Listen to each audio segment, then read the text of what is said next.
الحمد لله نحمده ونستعينه ونستغفره ونعوذ بالله من شرور أنفسنا ومن سيئات أعمالنا من يهده الله فلا مضل له ومن يضلل فلا هادي له ونشهد أن لا إله إلا الله وحده ونشهد أن سيدنا ومولانا محمدا عبده ورسوله. أما بعد فإن خير الحديث كتاب الله وخير الهدي هدي محمد صلى الله عليه وسلم وشر الأمور محدثاتها وكل محدثة بدعة وكل بدعة ضلالة وكل ضلالة في النار. اللهم صل على محمد وعلى آل محمد كما صليت على إبراهيم وعلى آل إبراهيم إنك حميد مجيد. اللهم بارك على محمد وعلى آل محمد كما باركت على إبراهيم وعلى آل إبراهيم إنك حميد مجيد. أعوذ بالله السميع العليم من الشيطان الرجيم من همزه ونفخه ونفثه. بسم الله الرحمن الرحيم. سبحان الذي أسرى بعبده ليلا من المسجد الحرام إلى المسجد الأقصى الذي باركنا حوله لنريه من آياتنا إنه هو السميع البصير. ہر قسم کی تحمید و ستائش کی بریائی بڑائی اللہ وحدہ لا شریک کی ذات کے لیے، اور اللہ تعالیٰ کی حمد و ثنا کے بعد بے شمار لا تعداد انگنت درود السلام امام الانبیاء امام الحرمین سید الثقلین جد الحسن والحسین جناب محمد رسول اللہ صلی اللہ علیہ وسلم کی ذات اقدس و ذات طیبہ پر. حضرات، گزشتہ جمعہ اللہ تعالیٰ کی توفیق اور فضل سے میں نے سرزمین فلسطین اور سرزمین شام کے حوالے سے کچھ تاریخی حقائق اور تاریخی حوالے سے اس جگہ کی کیا اہمیت ہے اس کو بیان کرنے کی کوشش کی تھی کہ اس سرزمین میں بہت سے اہم واقعات رونما ہو چکے ہیں اور آئندہ بھی بڑے بڑے واقعات اس سرزمین میں رونما ہوں گے. اور یہ سرزمین انبیاء کی، اللہ کے رسولوں کی سرزمین ہے، اور اس سرزمین کو اللہ تعالیٰ نے قرآن مجید کے اندر برکت والی، خیر و بلائی والی سرزمین کہا ہے. آج سب سے پہلے میں اپنے خطبہ میں اس سرزمین کے حوالے سے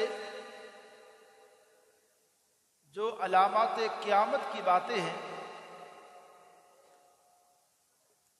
پہلے میں کوشش کرتا ہوں کہ اس کے حوالے سے چند ضروری باتیں آپ کے سامنے رکھوں. ایک بات یہ ہے کہ ارض فلسطین میں کبھی بھی اہل یہود جتنی مرضی کوششیں کر لیں، احادیث میں یہ بات آئی ہے کہ یہ علاقہ کبھی بھی مسلمانوں سے خالی نہیں ہوگا، اور اس علاقے میں مسلسل ایک مسلمانوں کی جماعت، حق کی طرف لوگوں کو بلانے والی ایک جماعت مسلسل اس علاقے میں رہے گی. اب یہ غزہ کا علاقہ جہاں بہت زیادہ ظلم و ستم ہو رہا ہے، اور میں نے اس کے حوالے سے جو کچھ ظلم اہل یہود کر رہے ہیں، میں نے یہ پڑھا ہے کہ بہت بڑے بڑے جو حملے اس دنیا میں ہوئے ہیں، ان میں جو مواد زہریلا استعمال کیا گیا ہے اس سے کہیں زیادہ مواد اس سرزمین پر وہ بمباری کی صورت میں پھینک چکے ہیں۔ یہ کوئی علاقہ غزہ کا بہت بڑا شہر نہیں ہے، چھوٹا سا یہ شہر، کچھ چند لاکھ اس کی آبادی، لیکن اہل یہود اپنے تئیں یہ سوچتے ہیں، وہ یہ سمجھتے ہیں کہ یہ سرزمین ہماری ہے، حالانکہ 1947 سے پہلے یہ کوئی ان کی پرانی کوئی تاریخ نہیں ہے، کوئی ان کے پاس کوئی اہل یہود کے پاس کوئی الگ سے ملک نہیں تھا۔ 1947 سے پہلے تک تو یہ کوششیں یہ کر رہے تھے کہ ہمیں کوئی رہنے کے دنیا میں کوئی ملک مل جائے۔ ان کو افریقہ سے آفر ہو رہی تھی کہ یہاں آپ رہ سکتے ہیں، لیکن پھر ان کے کچھ مذہبی پیشواؤں نے یہ فیصلہ کیا کہ ارض فلسطین ہماری سرزمین ہے۔ اب یہ ہماری سرزمین کا دعویٰ انہوں نے کیوں کیا؟ انہوں نے اپنی پچھلی تاریخی کڑیاں جو ہیں وہ یہاں ملائیں، اور یہاں میں ایک بات یہ بھی کہنا چاہتا ہوں کہ یہ اہل یہود آخر اتنی نفرت مسلمانوں سے کیوں رکھتے ہیں، اور اپنے آپ کو یہ بڑا مبارک اور پاکیزہ کیوں سمجھتے ہیں؟ اور قرآن میں ان کے نظریہ کا ایک تذکرہ کیا گیا ہے نا کہ یہودی کہتے ہیں کہ جنت میں صرف ہم لوگ جائیں گے، باقی کوئی بھی جنت میں نہیں جائے گا، اور اپنے آپ کو یہ بڑا مبارک اور پاکیزہ لوگ سمجھتے رہے۔ اس وجہ سے پچھلے جمعے میں نے کچھ تفصیل سے یہ بات بیان کرنے کی کوشش کی تھی کہ کس طرح یعقوب علیہ السلام مصر کے علاقے میں گئے۔ اب صرف مختصر یہ میں بات کہنا چاہتا ہوں کہ ابراہیم علیہ السلام اس فلسطین کے علاقے میں رہے تھے، ان کے بیٹے اسحاق بھی، لیکن یعقوب علیہ السلام اس علاقے سے چلے گئے تھے اپنے بیٹے یوسف علیہ السلام کے پاس۔ وہ ایک لمبا عرصہ 3 صدیوں تک یہ لوگ وہاں رہے ہیں۔ اس کے بعد موسیٰ علیہ السلام کا دور شروع ہوتا ہے۔ موسیٰ علیہ السلام ان لوگوں کو پھر ان بنی اسرائیل کو اس علاقے میں فلسطین کے علاقے میں دوبارہ لے کر آئے تھے۔ اب جو یہودی اپنے آپ کو پہلے مبارک، عزت والا، احترام والا کیوں سمجھتے ہیں؟ اس کے پیچھے بات یہ ہے کہ جب ابراہیم علیہ السلام فلسطین کے علاقے میں وہ ہمیں پکے آباد ہو گئے، ان کے بیٹے یہاں اسحاق تھے، یعقوب مصر میں چلے گئے تھے۔ اب مصر میں یعقوب کی جو آگے اولاد پیدا ہوئی اس میں سارے کے سارے نبی اسی اولاد سے تھے۔ باقی ابراہیم کی جو اولاد تھی اس میں اسماعیل علیہ السلام آتے ہیں جو کہ عرب کے علاقے میں تھے، ان میں کوئی بھی نبی نہیں آئے۔ اب یہ سمجھتے تھے کہ ہم تو نبیوں کا خاندان ہیں، ہم اللہ تعالیٰ کے بڑے قریبی ہیں، ہمارے برابر کا کوئی نہیں ہے۔ یہ اصل میں ان کو تکبر ہے، یہ اصل میں ان کو فخر آ گیا، اور اس لیے یہ دعوے کرتے رہے، اور اس وجہ سے اتنا یہ تعصب رکھتے ہیں اہل یہود کے اپنے مذہب کی یہ تبلیغ بھی نہیں کرتے۔ ان میں ایک نظریہ یہ پایا جاتا ہے کہ صرف یہودی صرف ہم خاندانی طور پہ جو لوگ چلے آ رہے ہیں وہی ہیں، اور کسی بندے کو یہودی کہلانے کا حق بھی نہیں۔ اور اس وجہ سے یعقوب علیہ السلام کی طرف نسبت کرنے والے یعقوب علیہ السلام کے 12 بیٹے تھے، ان کے 12 بیٹوں سے یہ اپنے 12 قبیلے بتاتے ہیں۔ ان میں پھر ایک لمبی تاریخ ہے، میں صرف یہ بتانا چاہتا ہوں کہ یہ یہودی سمجھتے ہیں کہ یہ فلسطین وہ علاقہ ہے جہاں ہمارے بڑے ابراہیم علیہ السلام اس علاقے میں رہے ہیں، تو یہ ہمارا علاقہ یہ ہے۔ اس وجہ سے انہوں نے پوری دنیا میں ان کو جہاں کو رہنے کا ملک نہیں ملا تو انہوں نے فلسطین کے قریب علاقے پہ قبضہ کیا، اور اس قبضے کو بڑھاتے گئے، اور یہ اتنا اپنے آپ کو خوف زدہ سمجھتے ہیں، یہ سمجھتے ہیں کہ مسلمانوں کو اس علاقے سے جب تک خالی نہ کیا جائے ہم ایک با اختیار حکومت وہاں نہیں چلا سکتے۔ لیکن یاد رکھیں احادیث کے اندر یہ بات بڑی وضاحت سے کہی گئی ہے کہ اس علاقے میں مسلمانوں کا ایک گروہ رہے گا۔ اب آپ دیکھیں تصور میں جا کے غور کریں تو کانپ جاتے ہیں یار، وہ لوگ روزانہ بمباری ہو رہی ہے، روزانہ لوگ سینکڑوں میں شہید ہو رہے ہیں، لیکن وہ لوگ اس ملک کو نہیں چھوڑ رہے، اس اپنے علاقے کو نہیں چھوڑ رہے۔ اس علاقے میں مسلمانوں کی تعداد تھوڑی ہو سکتی ہے، لیکن یہ یہود کبھی بھی مسجد اقصی پر مکمل طور پہ قبضہ نہیں کر سکتے۔ یہ مسجد اقصی اللہ تعالیٰ کو اتنی محبوب کہ مسلمانوں کا بھی پہلا قبلہ ہے، اور مسلمانوں کی نظروں میں بھی اس جگہ کی بہت عزت، بڑا احترام ہے۔ اور اس جگہ کے حوالے سے احادیث کے اندر بہت سی باتیں ہیں، جس میں سے ایک بات علامات قیامت کے حوالے سے یہ بات کہی گئی ہے کہ جب عیسیٰ علیہ السلام کو زمین سے اٹھایا گیا تھا آسمان کی طرف، فلسطین کے اسی علاقے میں وہ تھے جہاں سے ان کو آسمان کی طرف اٹھایا گیا، اور مسجد اقصی کے قریب ہی دمشق کے علاقے میں ایک مسجد ہے سفید منار والی، جس کے بارے میں کہا گیا ہے کہ ینزل عیسی ابن مریم فی مسجد دمشق، کہ دمشق کی ایک مسجد کے مینار کے اوپر عیسیٰ علیہ السلام اتریں گے، اور عیسیٰ علیہ السلام کا نزول اس علاقے میں جب ہوگا، مسلمانوں کے لیے یہ علاقہ اتنی اہمیت کا حامل ہے کہ ہمیں اللہ کے رسول علیہ السلام کی باتوں پر اس قدر یقین ہے کہ آنکھوں سے دیکھی بات میں تو ہمیں کچھ شک ہو سکتا ہے، لیکن اللہ کے رسول علیہ السلام نے جو بات ارشاد فرما دی ہے ہمیں اس میں کوئی شک نہیں ہے۔ آپ نے کیا فرمایا؟ جو مہدی، امام مہدی، جب وہ مسلمانوں کی حکومت سنبھالیں گے قیامت سے پہلے، جو قیامت کی 10 بڑی نشانیاں ہیں، اس میں سے ایک نشانی مہدی کا دنیا میں مسلمانوں کی حکومت کرنا ہے۔ حالانکہ وہ مہدی نبی اکرم صلی اللہ علیہ وسلم کی خاندان سے ہوں گے، عرب سے ہوں گے، لیکن عرب سے وہ ہوں گے ضرور، لیکن حکومت اور اپنا دارالخلافہ، اپنا دارالحکومت اسی علاقے کو بنائیں گے، فلسطین کے اسی علاقے کو۔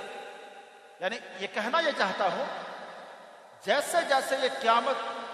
جیسے جیسے دنیا آگے بڑھے گی، یہ علاقہ دنیا کے لیے اور زیادہ اہمیت کا حامل ہوگا، اور اس علاقے کی وجہ سے جنگیں اور تیز ہوں گی۔ اور یہ علاقہ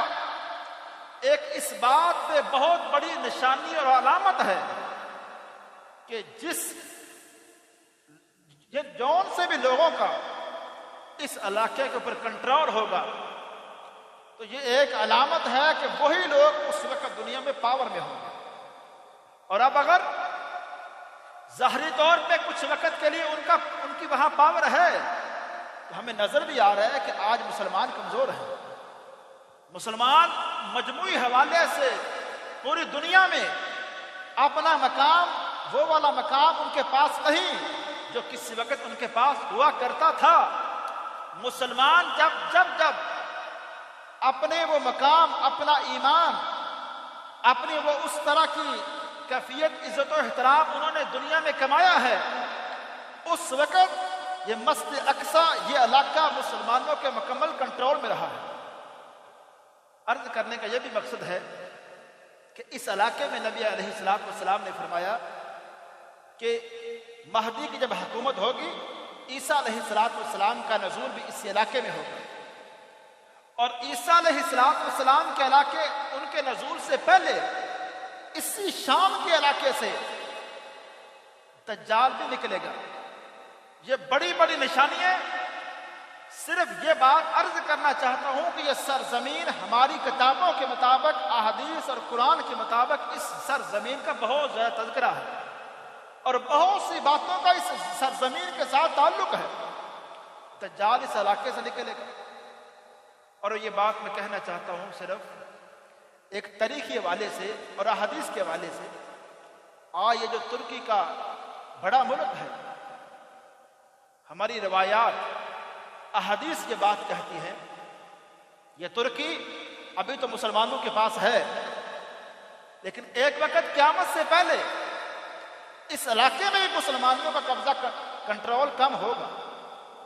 اور آخری وقت جو آخری مسلمان ایک دفعہ اپنی پاور، اپنی حکومت دنیا میں قائم کریں گے، صحیح مسلم کی جو روایات ہیں ان کے مطابق مسلمان جس آخری علاقے کو فتح کریں گے وہ علاقہ ترکی کا قسطنطنیہ، جو کہ آج استنبول ہے، اس کا پرانا نام جو روایات کے اندر قسطنطنیہ کے نام سے، یہ علاقہ، اس علاقے میں بھی مسلمانوں کی کئی بار جنگیں ہوئی ہیں، کبھی مسلمانوں کے پاس یہاں مسلمانوں نے فتح کیا ہے، کبھی مسلمانوں سے دوبارہ چھن گیا ہے۔ اس علاقے میں بھی مسلمانوں کا کنٹرول آخری وقت میں، مسلمان جب اس علاقے کو فتح کرنے کے قریب ہوں گے تب یہ اطلاع ملے گی کہ دجال شام سے نکل چکا ہے، اس کا وہاں سے خروج ہوگا۔ میں یہ بات صرف عقیدے کے طور پہ بتانا چاہتا ہوں کہ دجال ایک بندہ ہے، اس کو ہرگز یہ نہ سمجھا جائے کہ یہ کسی پاور کا نام ہے، کسی ملک کو، کسی قوم کو دجال نہیں کہا جا سکتا۔ اللہ کے رسول علیہ السلام نے اس کے حوالے سے ایک مکمل پیشنگوئی فرمائی ہے کہ اس علاقے سے یہ دجال نکلے گا اور لوگوں کے لیے ایسا فتنہ، ایسی آزمائش ہوگا، اس کو اللہ تعالیٰ ایک ایسی پاور دے دیں گے کہ اگر کہ ایک بندے کو اگر قتل کر کے دوبارہ زندہ بھی کر دے، دوبارہ زندہ بھی کر دے، لیکن پھر دوبارہ کسی انسان کو قتل کرنے کی اس کے پاس طاقت نہیں ہوگی، لیکن ظاہری طور پہ لوگوں کو اس قدر ڈرائے گا اور اس علاقے میں، شام کے اس علاقے میں ایسا فتنہ کھڑا کرے گا، لیکن صرف مکہ اور مدینہ یہ علاقے اس کے شر سے محفوظ ہوں گے، لیکن پوری دنیا کو، میں صرف آپ کے ذہن میں یہ بات ڈالنا چاہتا ہوں کہ یہ سرزمین، یہ دنیا جس میں ہم رہ رہے ہیں، اس میں فتنے اور بڑھیں گے۔ یہ جو ابھی ہم دیکھ رہے ہیں فلسطین کے اندر، شام کے اندر جو کچھ بھی ہو رہا ہے، اس میں صرف ہماری جو اپنی کمزوری ہے، ہمارے اپنے جو مسائل ہیں، ہمیں کیا کرنا چاہیے، ہماری کیا کمزوریاں ہیں، ہمارا کیا قصور ہے،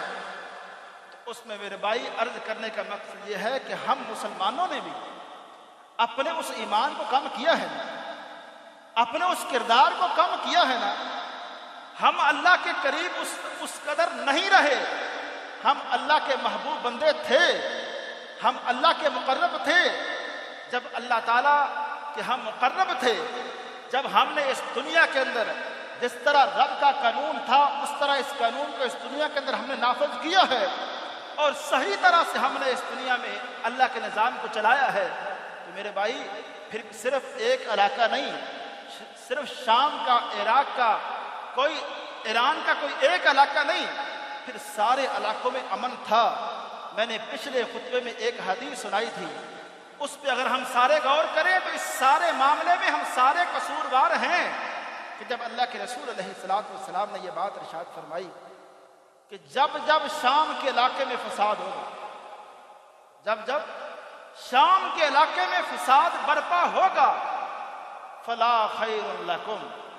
اے لوگو تب تمہارے لیے کوئی خیر و بلائی نہیں ہوگی۔ یہ حدیث اس بات پر واضح دلیل ہے کہ جب جب فلسطین پر، اس علاقے میں اس طرح کے فتنے، یہ ظلم زیادتی ہوئی ہے،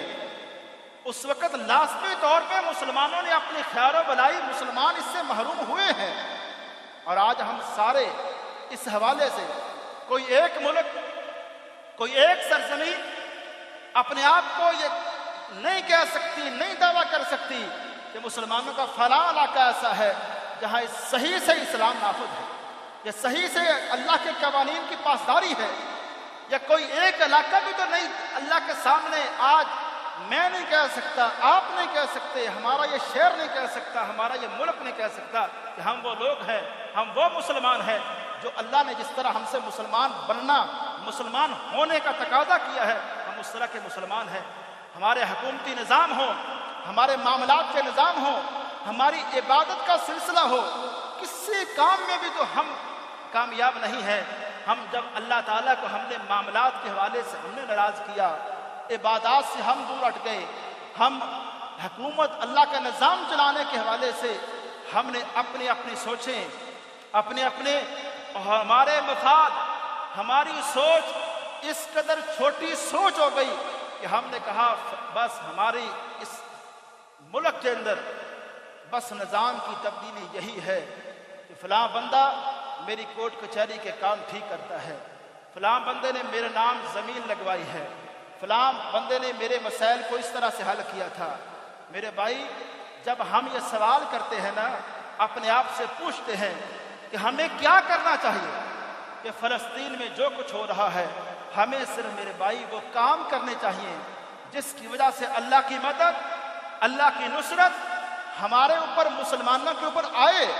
اور اللہ کی نصرت کب آئے گی؟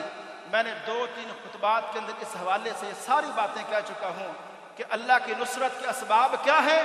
جب صحیح معنوں میں ہم مسلمانوں کا اس رب کے اوپر توکل اور بھروسہ ہوگا، اور صحیح معنوں میں ہم عبادات کو، اللہ کے گھروں کو آباد کریں گے، اور صحیح معنوں میں معاملات جس طرح سے قرآن و حدیث کے اندر ہمیں معاملات چلانے کا کہا گیا ہے، اس طرح سے ہم اپنے معاملات کو رکھیں گے، تب میرے بھائی جب ہم پہ اللہ راضی ہوگا، ہم اللہ کے قریب ہوں گے، اور اللہ کی ناراضگی ہمارے مسلمان معاشروں سے ختم ہوگی، پھر آپ لازمی طور پہ آپ دیکھیں، پھر ہمیں کوئی مسجد اقصی ہو یا فلسطین کا علاقہ ہو، کوئی بھی آج دیکھیں جو ہمارے کرنے کے کام ہے۔ اگر بعض لوگ یہ سمجھتے ہیں ٹھیک ہے، یہ بات بھی ہو سکتی ہے، اگر اہل یہود کی جو بھی مالی نقصان، ان کی مصنوعات سے بائیکاٹ، اگر اس معاملے کو بھی دیکھا جائے عارضی طور پہ یہ بھی ایک حل ہو سکتا ہے، لیکن اس سے کہیں زیادہ میرے بھائی اگر باریکی سے، بڑے دھیان سے اگر بات دیکھی جائے تو پوری امت مسلمہ نے مجموعی طور پر، انفرادی طور پر اپنے رب کو ناراض کیا ہے۔ ہم نے عملی حوالے سے اس قدر کوتاہی کا شکار ہوئے ہیں کہ کوئی ایک، آج میں حیران ہوں، آج ہم سب حیران ہیں کہ یار کوئی مسلمان ملک، کوئی علاقہ مسلمانوں کا ایسا نہیں ہے جو آج فخر کے ساتھ دعویٰ کر سکے کہ آؤ ہمارا علاقہ، ہمارا ملک مسلمانوں کا وہ ملک ہے جس میں حیاداری کی بات ہو، پردہ داری کی بات ہو، تعلیم کی بات ہو، کوئی بھی ایسا شعبہ ہو، اس شعبے میں آ کے دیکھو، آپ کو اسلام کے نظیر، اسلام کی مسالے، اسلام کے قوانین، جس طرح اسلام چاہتا ہے آپ کو چلتا پھرتا معاشرہ، وہ اسلام نظر آئے گا۔ اگر کسی بندے نے اسلام کو دیکھنا، اسلام کو جاننا، اسلام کو سیکھنا ہے یا اسلام کا جائزہ لینا ہے تو ہمارے مسلمانوں کے فلاں علاقے میں چلے جاؤ، وہاں آپ کو چلتا پھرتا اسلام نظر آئے گا۔ آج افسوس کے ساتھ ہم ایک علاقے کی طرف بھی اشارہ نہیں کر سکتے، ایک ملک کی طرف بھی اشارہ نہیں کر سکتے، وہ ہماری وہ جگہیں کتنی بھی زیادہ دل کے قریب ہوں، وہ ہمارے ایمانی جذبات ان جگہوں کے حوالے سے جیسے کیسے بھی ہوں، لیکن وہاں رہنے والے مسلمان، وہاں رہنے والے مسلمانوں کی سوچیں، وہاں رب کے حوالے سے ان کا توکل اور ایمان اتنا کمزور ہو چکا ہے کہ ہم اللہ کے سامنے، لوگوں کے سامنے بھی اپنے آپ کو صحیح معنوں میں مسلمان کہنے کا، کہلانے کا دعویٰ نہیں کر سکتے ہیں۔ یہ وہ سوچیں، اصل میرے بھائی یہ وہ باتیں ہیں کہ جو کہ ہم سب کے مجموعی طور پہ امت مسلمہ کا ایک قصور ہے۔ باقی ایک بات کے حوالے سے مسلمان مضبوط رہیں، ایک سوچ مسلمان اپنی پکی رکھیں، مسلمان جتنے مرضی بگڑ جائیں، مسلمان جتنے مرضی کوتاہیوں کا شکار ہو جائیں، اللہ نے فلسطین کے علاقے میں ایک جماعت کو وہاں ضرور رکھنا ہے، جس جماعت نے اللہ کے دین کو غالب کرنے کی کوششیں جاری رکھنی ہیں۔ اور ایک وقت یہ احادیث کے الفاظ ہیں کہ اللہ کے رسول علیہ الصلوۃ والسلام نے فرمایا، اذا فسد اہل الشام فلا خیر لکم، کہ جب شام کے اندر فساد ہوگا تم میں کوئی خیر نہیں ہوگی۔ اور فرمایا پھر ہمیشہ اس علاقے میں اللہ کی ایک جماعت، اللہ کا ایک گروہ رہے گا، اللہ کا وہ گروہ لوگوں کو حق کی طرف بلاتا رہے گا۔ کمزوریاں ان کے اندر ہو سکتی ہے، لیکن دین اسلام کا نام، اور کبھی بھی اہل یہود جتنی مرضی کوششیں کر لیں اس علاقے پر مکمل طور پہ یہ قبضہ نہیں کر سکتے۔ جو مرضی کر لیں، یہ ہماری کتابوں کی باتیں، ہمیں وہ باتیں ان پہ اتنا یقین ہے، جس طرح میں پہلے کہہ چکا ہوں، ہمیں آنکھ سے دیکھی بات پہ شک ہو سکتا ہے، لیکن پیارے پیغمبر علیہ الصلوۃ والسلام نے جو بات اس علاقے کے حوالے سے ارشاد فرما دی ہے، ہمیں اس پہ کوئی شک نہیں۔ دیکھیے صحابہ کرام سوال کرتے ہیں، اللہ کے رسول جب دنیا میں فتنے اٹھیں گے، فساد برپا ہوں گے، تو ہم کس علاقے میں جائیں، کہاں رہیں؟ تو اللہ کے رسول علیہ الصلوۃ والسلام اشارہ فرماتے ہیں، آپ فرماتے ہیں ابن حوالہ، ایک صحابی کا نام ہے،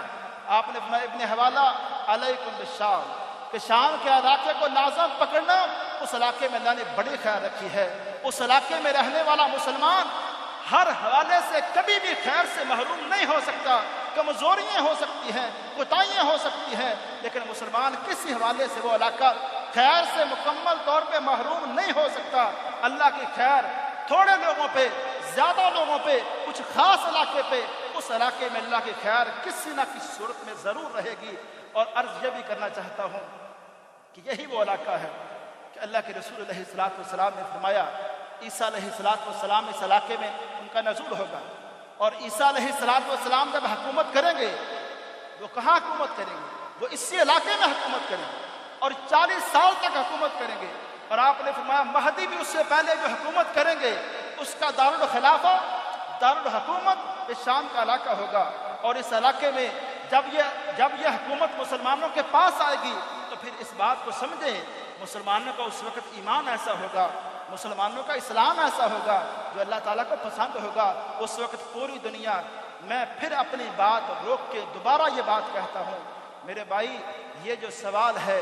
کہ ہمیں کیا کرنا چاہیے، اس ہمیں کیا کرنا چاہیے کو آج ہمیں حل کرنا چاہیے۔ ہمیں اس پہ سوچنا چاہیے کہ ہم نے کچھ غلطیاں کی ہیں، ہم نے کچھ کوتاہیاں کی ہیں، جن کوتاہیوں کی سزا کے طور پہ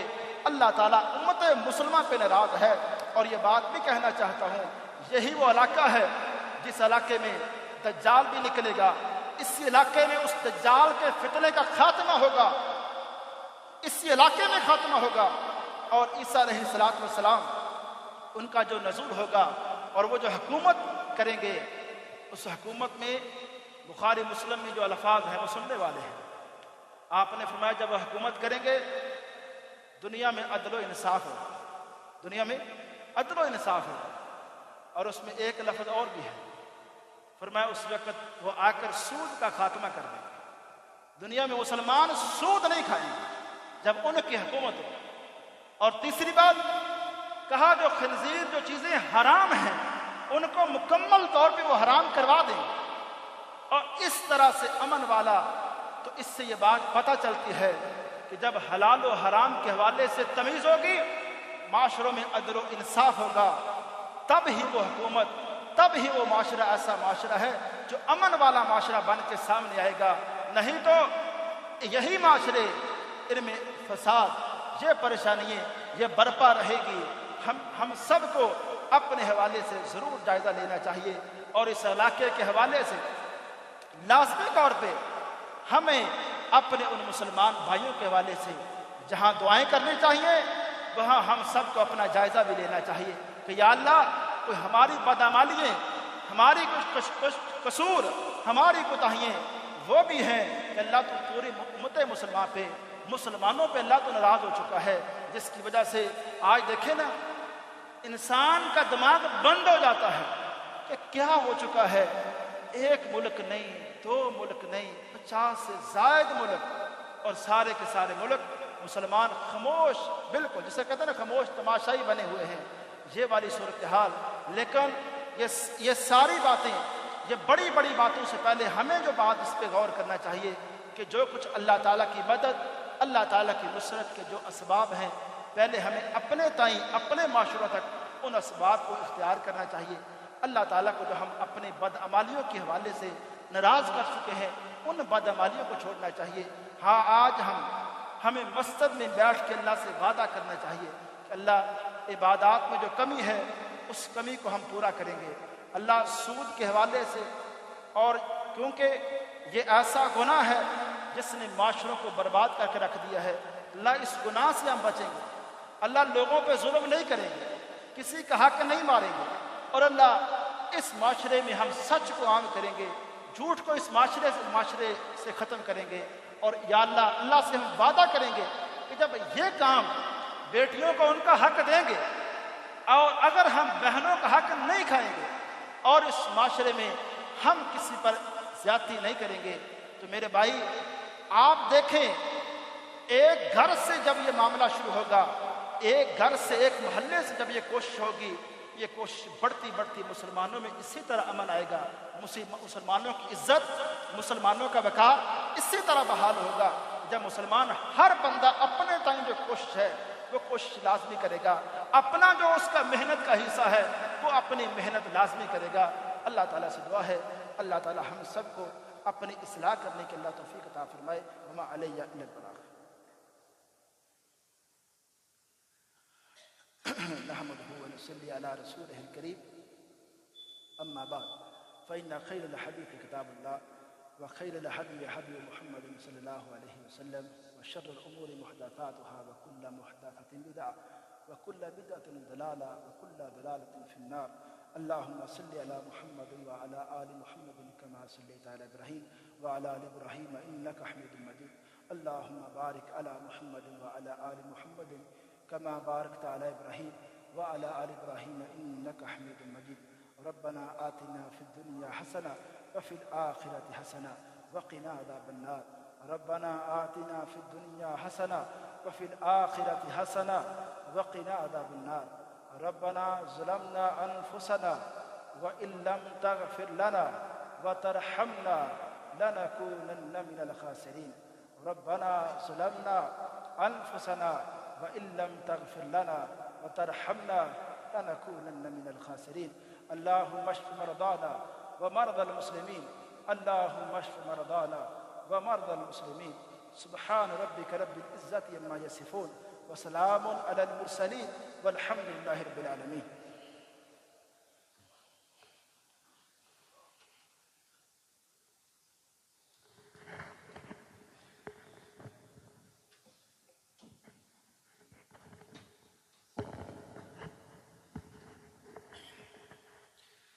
اللہ اکبر اللہ اکبر، اشہد ان لا الہ الا اللہ، اشہد ان محمد رسول اللہ۔ حی علی الصلاۃ، حی علی الفلاح، قد قامت الصلاۃ، قد قامت الصلاۃ۔ اللہ اکبر اللہ اکبر، لا الہ الا اللہ۔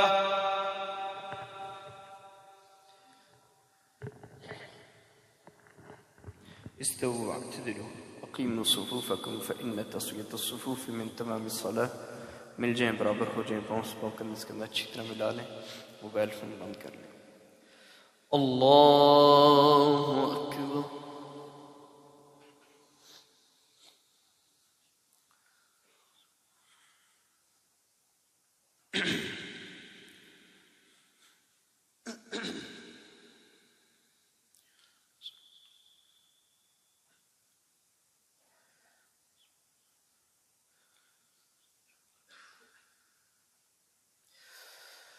الحمد لله رب العالمين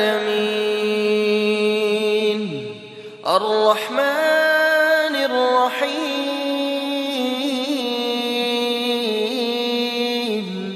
مالك يوم الدين إياك نعبد وإياك نستعين اهدنا الصراط المستقيم صراط الذين أنعمت عليهم غير المغضوب عليهم ولا الضالين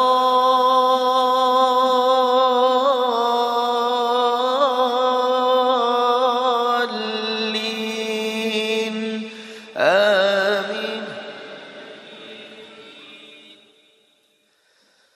يا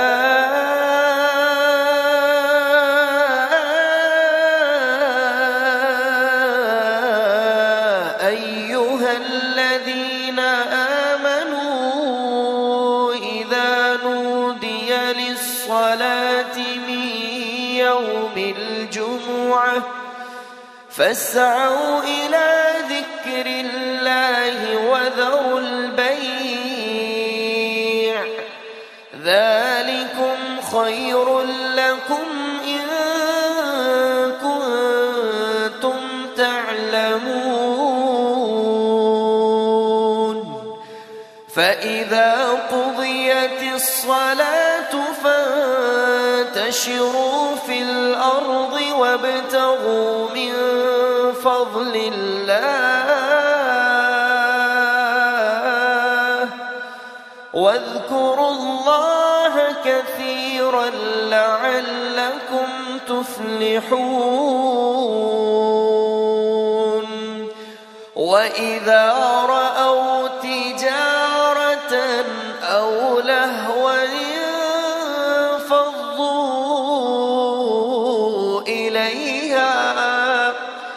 إليها وتركوك قائما قل ما عند الله خير من اللهو ومن التجارة والله خير الرازقين.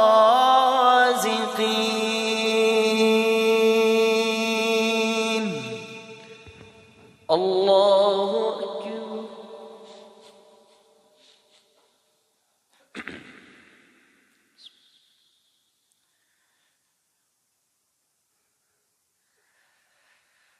سمع الله لمن حمده.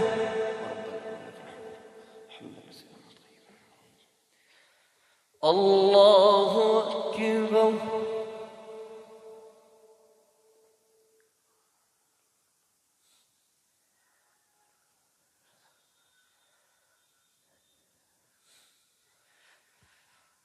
الله أكبر.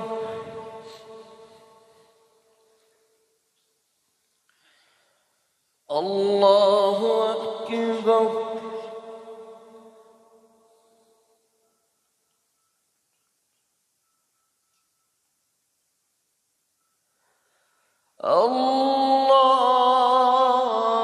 الله أكبر. بسم الله الرحمن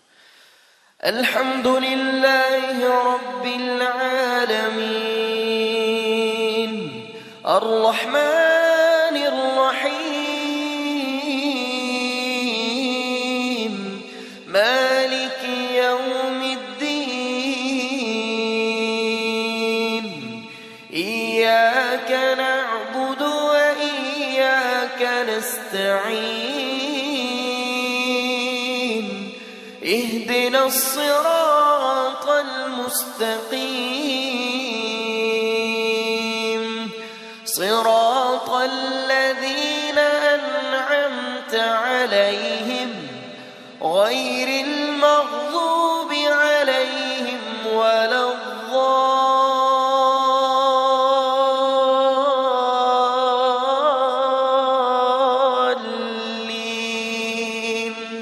آمين.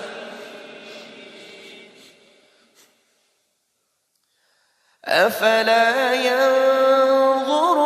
إلى الإبل كيف خلقت وإلى السماء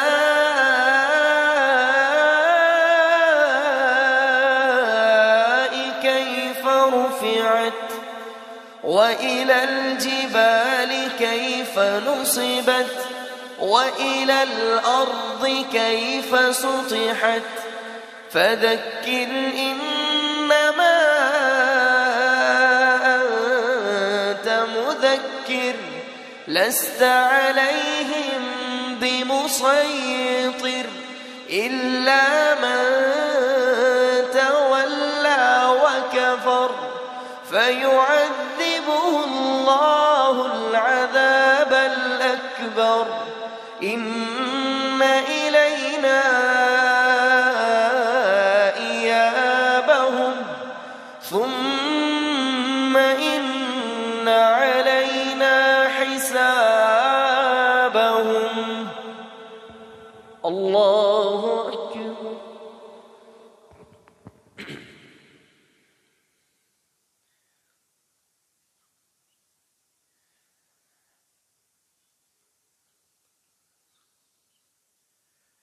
سمع الله لمن حمده.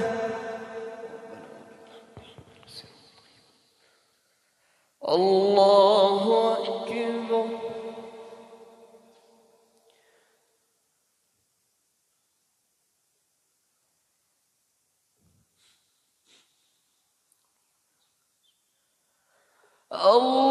الله أكبر.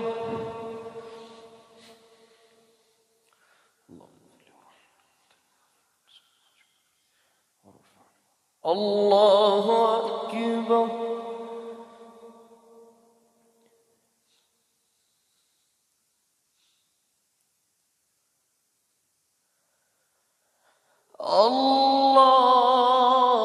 الله أكبر.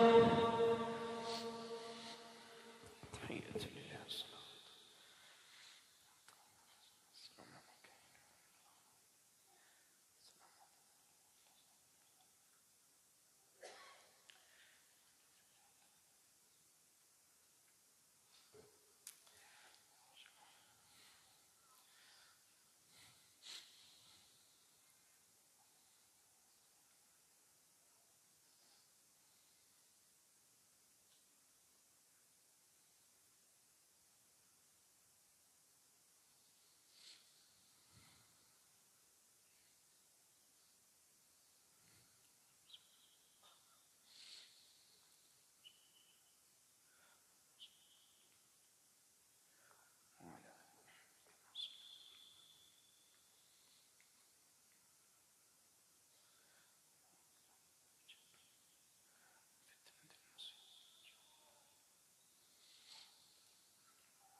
السلام عليكم ورحمة الله